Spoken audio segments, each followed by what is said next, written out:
Hello everyone, welcome back into this channel. So in this video I will like to show you the way to solve whenever you're stuck with the color combination for your design. So here you can open the Canva application, and right after that you just need to pick the design. So here I already have the design. If you are stuck with the color that you want to add into your design here, so I designed the envelope. If you really stuck with the color, like what is the best color to combine for your design, you can use the feature of the Canva. How to do that? You just need to go click the blank and then go click this design, and right after that you just need to jump from templates into the style, and there will be like a lot of color palette here. So you just need to go click this combinations and go click this see all, and then you just need to pick the color combinations that probably match.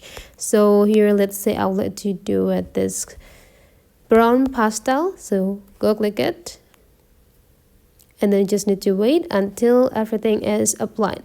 If you don't like this color combination, you just need to go click the template that you choose again to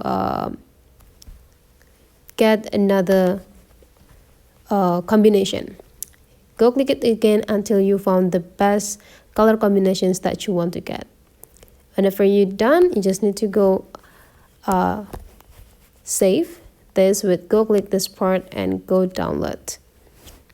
Make sure that you download in the PNG and just go click download and wait until the downloading process is complete.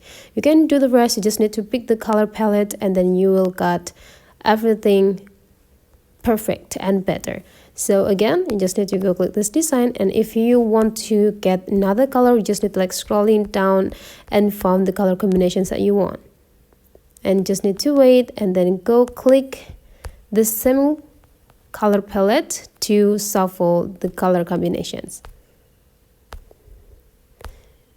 And whenever you got them, now you just need to save it the same way. So that is the way how to get the color combination reference on Canva. Hopefully the tutorial today is useful for you. So don't forget to leave some comment, like and subscribe into this channel, and I would like to see you for the next tutorial.